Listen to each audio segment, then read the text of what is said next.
Welcome to the Simon Chardiet Show. Some more beatnik poetry here.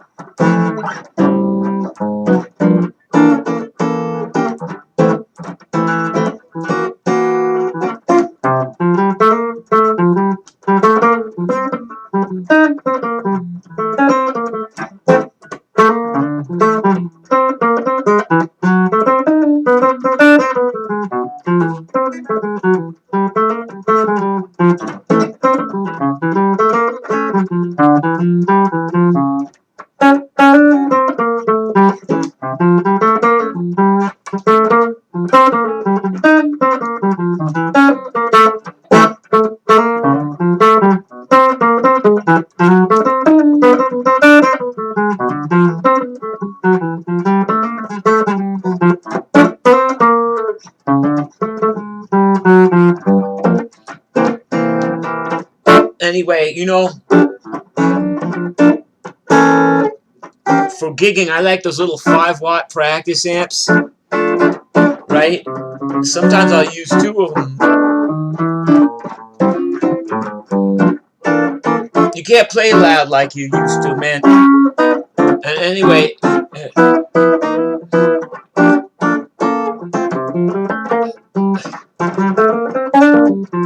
I don't really want to play that loud anymore, I'm not playing in a punk rock band right now, so. Anyway, so, Requiem for an Amp. My 1977 Fender Bronco is bitten to dust for all time, man. It started giving me trouble 3 years ago. The tremolo broke. The part of it. Tremolo sounds like this. Well, without the scratchiness.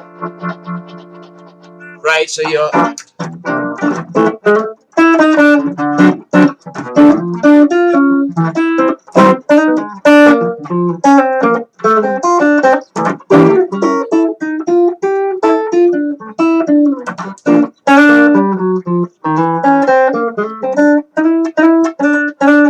So, tremolo broke. I took it in. Guy had it for 6 months. Every time I call, hey, where's my amp? He gave me some kind of snotty response like, this guy, oh, I'm too busy with my custom high-end audio bills to bother with your crappy little practice amp. Then why'd you take it, man, So anyway, I get it back after 6 months. And guess what? Breaks right away. Breaks down right away. First 10 minutes. I call the guy. I give him a hard time. He refunds me my money. Okay. Couldn't fix it. He refunded me the money. He had it for 6 months, though. Alright. And he gave me all kinds of attitude. Alright. So I send it to this amp builder in Kentucky. The guy rebuilds it completely. Right? Thing sounds great. Plays great. I used it on... couple of records, used on some gigs. It was amazing, right? It was loud. So then I got 2 or 3 years use out of it.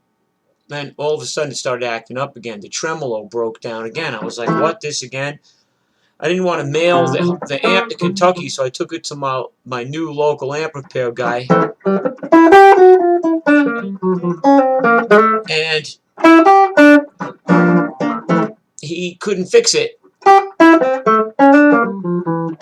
I schlepped all the way out to like a whole other part of the city, 2 hours each way.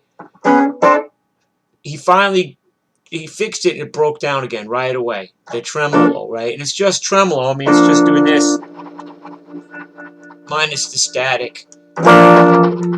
If you don't play guitar for a couple of weeks, it starts making that noise. You got to keep it clean out. So anyway, I had to bring it back. He picked it up. He fixed it.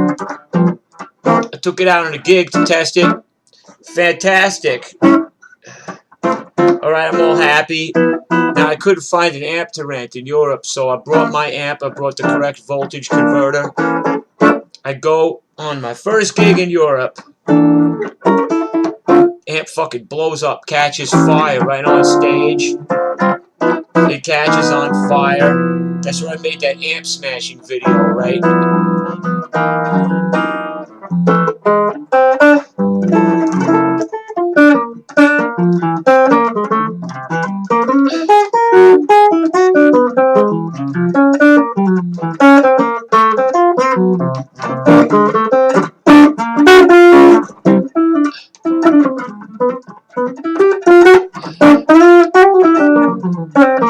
So I brought home the case, the wooden case of the amp, the speaker, the faceplate. The faceplate's the part that has like the knobs and the controls on it. So I didn't know what to do. I was pretty bummed out, right?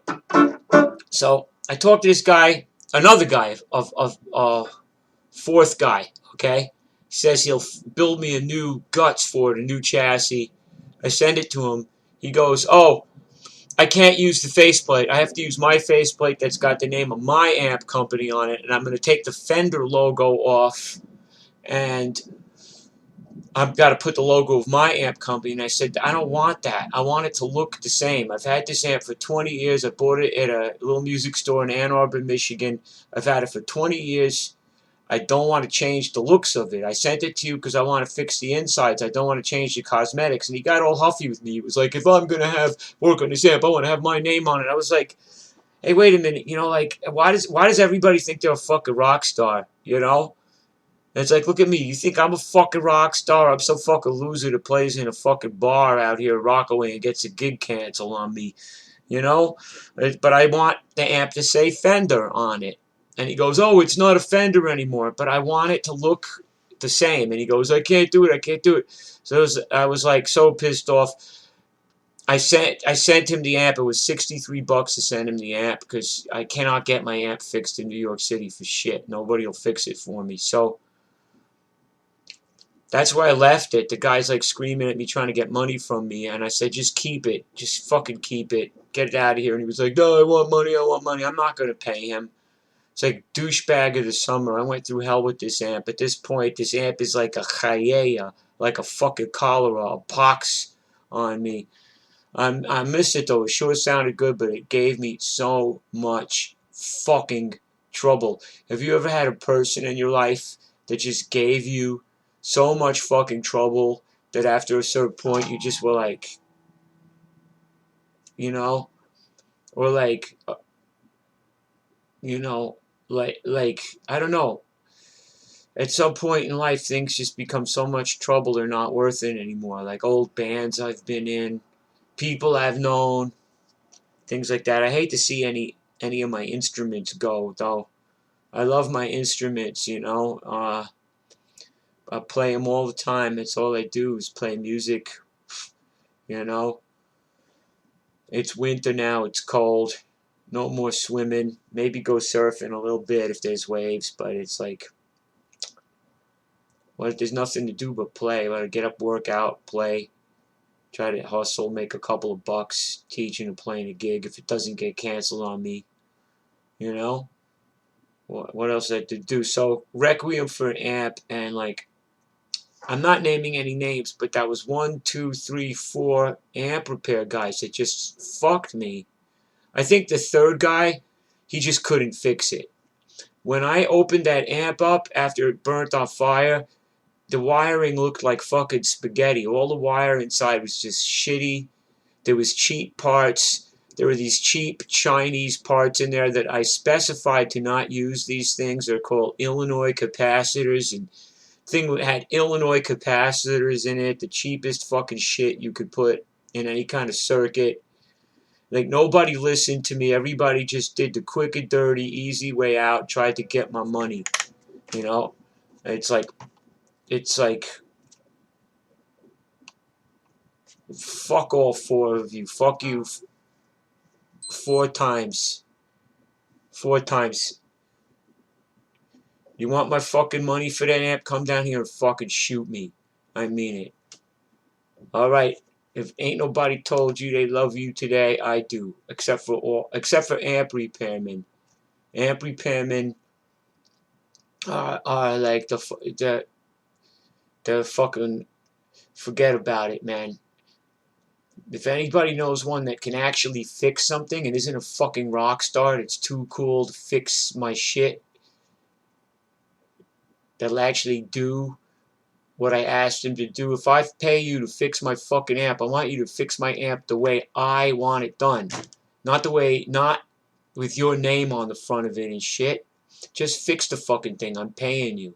That's like if somebody hires me for a jazz gig and I start playing Smoke on the Water. Gee, I'd love to, I'd love to hit the bridge pickup, But I'm not going to do it on a jazz gig. On a jazz gig,